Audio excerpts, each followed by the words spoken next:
So the Ahmaud Arbery case attracted a lot of attention from the national media. Everyone was talking about it, lots of lawyers weighed in over the internet, and it seemed to be a pretty clear-cut case against the McMichaels. It seemed that it was pretty clear that they were going to be going to jail for a long time. And the reason behind it was because they didn't have the proper authority to execute a citizen's arrest, meaning that them brandishing a firearm in front of someone, not wasn't at Mr. Arbery, but brandishing in front of him, seemed to be a damning statement because they seemed to be saying that they were going to do a citizen arrest, and if he resisted, they might use lethal force. And a citizen's arrest isn't justified unless you see someone committing a felony in Georgia. So it seemed like a pretty clear-cut case, but you can kind of see in the arraignment, or rather not the arraignment, but the preliminary hearing, talking about whether or not they will proceed with charges, that they did mention a few times the dents on the side of the door of the vehicle. Now, those dents could have gotten there pretty much any possible way. Could have been a meteorite strike for all we know. That actually has happened before, denting people's cars with meteorites. But as for this case, the allegation would be that they were driving up alongside Mr. Arbery, and Arbery, thinking that they had seen his face and would describe him to the police. And keep in mind, he was technically a felon. He had carried a gun onto school property.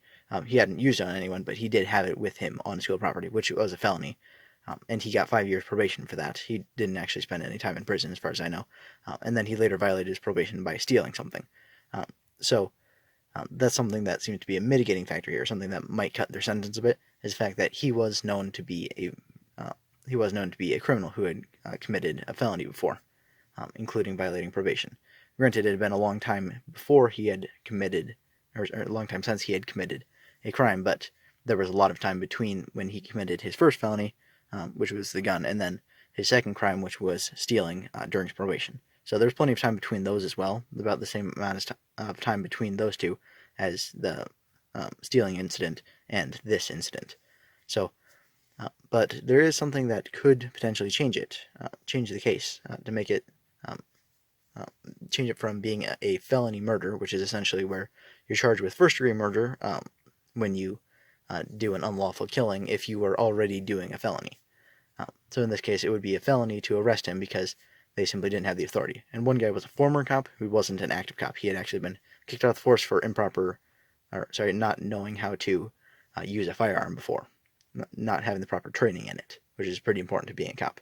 So he was actually off the force, but when he was on the force, he actually had worked with had worked a case on Mr. Arbery. So he could have recognized him. He was the one who told his son to get in the car with him.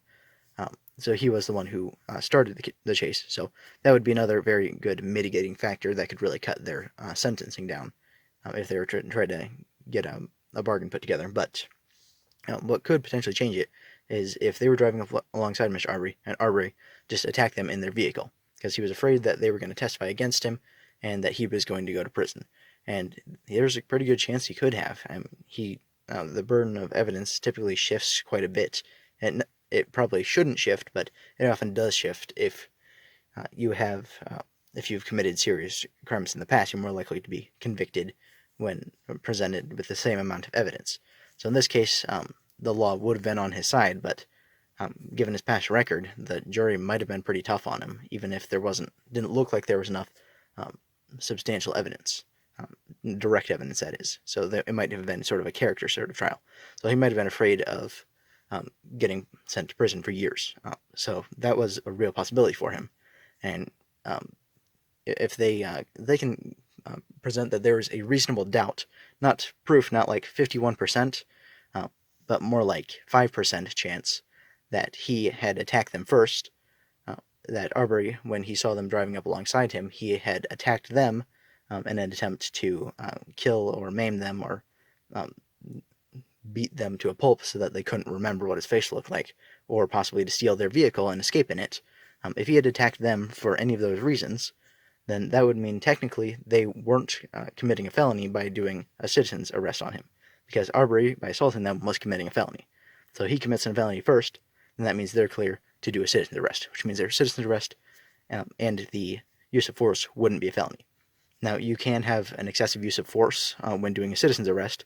For example, if you were doing a citizen's arrest and the person, or you told the person to get down on the ground and they got down on their knees, and then you say lay down face first on the cement, or put your arms to the side and fall down face first. If they didn't do that and you shot them, then that would be excessive force. Same thing sometimes goes for police officers, although they typically get immunity because they are government employees. And they also have unions, which really cut into the amount that an officer is punished for doing something bad during his job.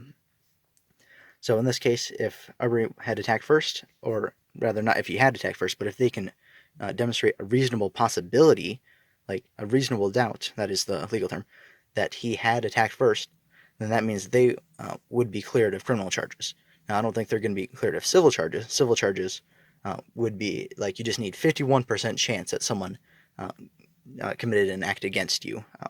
In this case, it would be his estate or his family members that would be able to sue.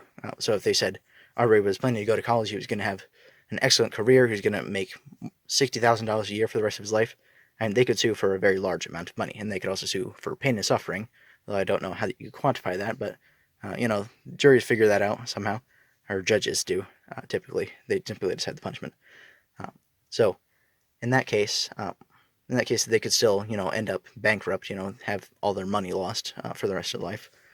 But if they can prove there's a reasonable doubt that he attacked them first, which seems possible considering there are dents on the side of the vehicle, video footage is not complete, at least not in the public eye. The jury most likely has all of it, or will have all of it if it goes to trial. So this is something that could potentially clear them. Now, I think one of the biggest things that would keep this from happening, this reasonable doubt, is if their testimony when talking to the police officers presented anything remotely different to that. Turns out that in criminal cases, testimony plays actually a surprisingly large role. And it might seem as though, just words don't matter, but when it's the words of the person who allegedly committed the act, when they're proven objectively wrong later, or if they make some concession and then later go on to deny that concession, or that concession later is instrumental to the decision of the case, then yeah, they could. That would that would act against you. So typically, talking to police isn't a good idea. You'd want to consult a lawyer before making any kind of statement about the alleged incident. So, and there are plenty of videos on that saying don't talk to police. I mean, I definitely agree with that. You need to know what you're doing before you start talking to cops, because they take what you say and they can use it against you. And I think a lot of this is overzealous prosecution. Is they're really tough on you sometimes. They know that they'll appear better to their peers and to their superiors if they can get more convictions in. So, I mean, that's just the nature of their job. They're supposed to be getting people arrested. So, for good or bad, that is their job.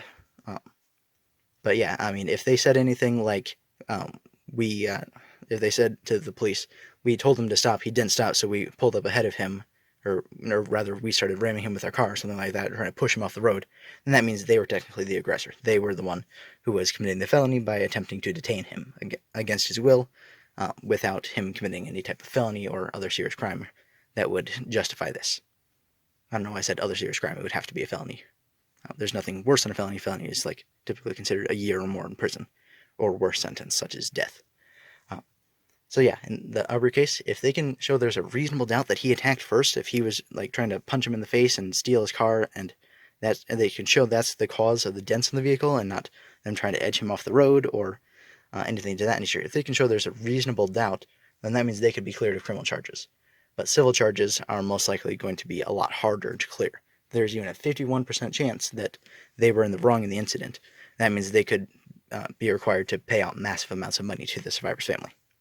So, that would be, not the survivor's family, the guy who didn't survive's family. So yes, that's essentially the rundown of the Arbery case, and why there's a chance that these guys get off with no criminal charges. If there's any other information that it seems that I've missed in this video, leave it in the comments. I'm not opposed to being proven wrong. I think that we need to have a good discussion, so that all of us eventually are on the same page, and we can all fix the problems in life by agreeing on things. So I hope you agree with most of the things I said in this video. If you have any evidence that'll disprove or prove anything I said in this video, feel free to share it. I definitely love the discourse. So thank you very much for watching. You have a good day.